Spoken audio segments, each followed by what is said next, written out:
Ketika air banjir Sungai Ciliwung naik dengan ganas menyapu segalanya di malam yang gelap itu, Rama mencengkeram tangan Rea erat-erat dan berlari menuju tempat yang lebih tinggi, meninggalkan Raka, saudara kembarnya, yang berteriak meminta tolong dari dalam mobil yang mulai terendam arus deras. Ia tak pernah menduga bahwa pilihan bertahan hidup itu akan membawa badai yang lebih besar ketika wasiat ayahnya terbaca, mengungkap nama Rea sebagai ahli waris rahasia yang mengguncang seluruh keluarga. Malam itu hujan deras sejak sore, angin menderu seperti marah pada desa kecil di pinggir Sukabumi, Jawa Barat.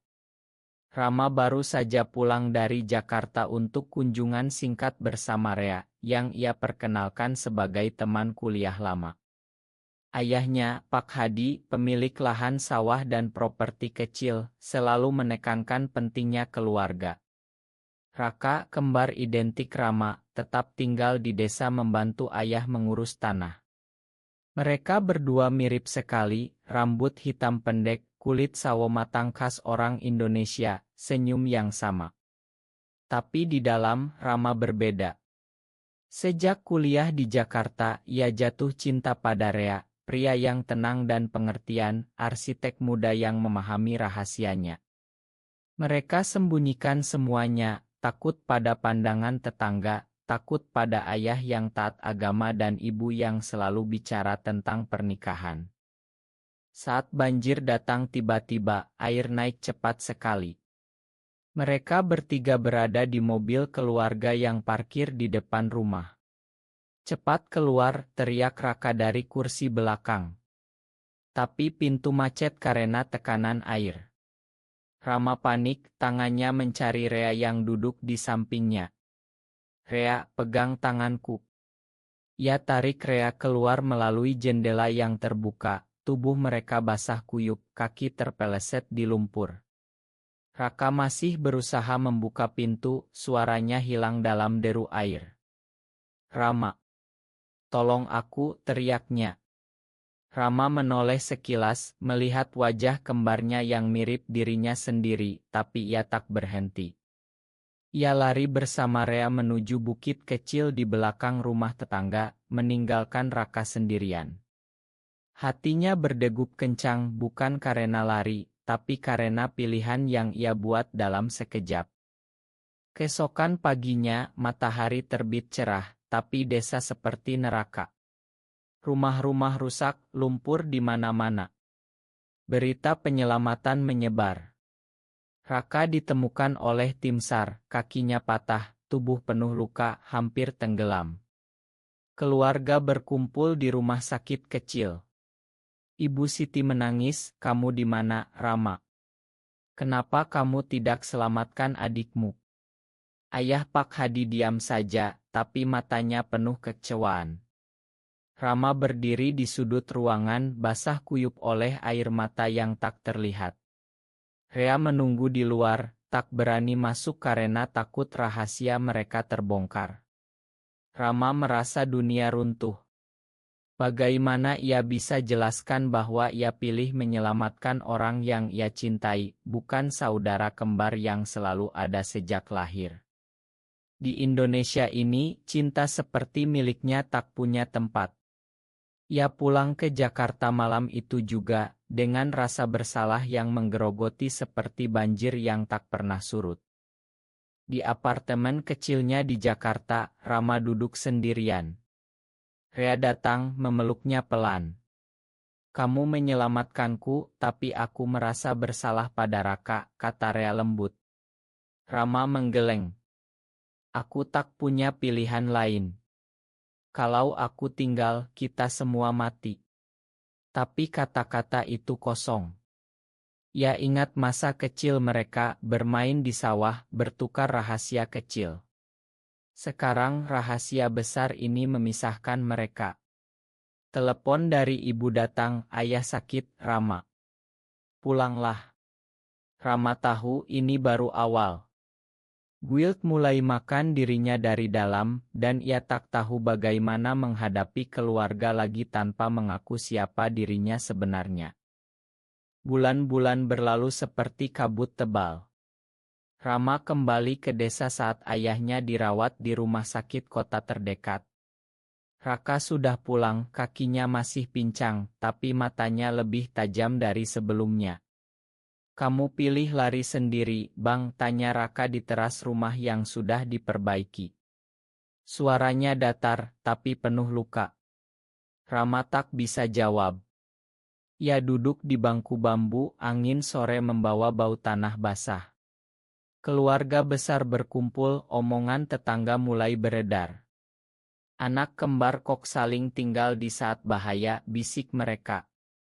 Pak Hadi semakin lemah, batuknya tak berhenti. Ia panggil Rama ke kamar. "Kamu anak sulung, tanggung jawabmu besar," kata ayah pelan. Rama mengangguk, tapi hatinya berteriak. Ia ingin bilang, "Ayah, aku mencintai seorang pria. Itu sebabnya aku pilih Rea malam itu." Tapi lidahnya keluh. "Rea menelepon dari Jakarta setiap malam. Jangan paksa dirimu, Rama. Kita bisa sembunyikan terus." Tapi Rama merasa lelah. Di desa, ibu mulai jodohkan dia dengan anak tetangga, gadis cantik dari keluarga baik-baik. "Sudah waktunya menikah, Nak. Ayahmu tak akan lama." Rama tersenyum pahit. Malam itu, ia bertemu Raka di sawah. "Kenapa kamu tak pernah cerita apa-apa lagi padaku?" tanya Raka. Rama hampir mengaku, tapi takut. Konflik mulai memuncak saat sepupu datang dan bicara tentang pria aneh di Jakarta. Rama pulang ke kota dengan hati semakin berat. Di kantor, ia hampir kehilangan fokus, rekan kerja bertanya kenapa ia murung. Rea datang ke apartemen, mereka bicara panjang tentang masa depan. "Kalau ayah tahu apa yang terjadi?" tanya Rea. Rama tak tahu. Guilt pada Raka membuatnya sulit tidur. Ia mulai menghindari panggilan keluarga, tapi ayah semakin parah. Pak Hadi meninggal dunia di pagi yang cerah, tepat saat Rama tiba di desa. Rumah penuh orang, doa dibacakan. Saat pembacaan wasiat di ruang tamu yang sederhana, notaris membuka amplop dengan tangan gemetar. "Saya, Hadi Santoso, meninggalkan tanah utama dan sebagian besar properti kepada Rea Wijaya." Ruangan hening seketika. Mata semua tertuju pada Rama. "Siapa Rea itu?" tanya ibu dengan suara bergetar. Raka berdiri, wajahnya pucat. Rama merasa dunia berputar. Ayah tahu. Entah bagaimana, Pak Hadi menemukan surat-surat lama Rama dan Rea, oto-oto yang tersimpan. Wasiat itu menjelaskan, "Aku tahu rahasia anakku. Cinta adalah cinta, meski berbeda. Rea telah membuktikan kesetiaannya." Keluarga heboh. Om dan tante marah, "Ini aib. Bagaimana mungkin ayah meninggalkan harta untuk orang asing, apalagi pria?" Ibu menangis, "Rama, jelaskan." Rama tak bisa bohong lagi. Ia cerita pelan tentang Rea, tentang malam banjir, tentang mengapa ia pilih menyelamatkan kekasihnya. Raka keluar rumah, pintu dibanting. Konflik meledak. Rama pergi ke Jakarta, tapi Rea menunggu dengan wasiat di tangan.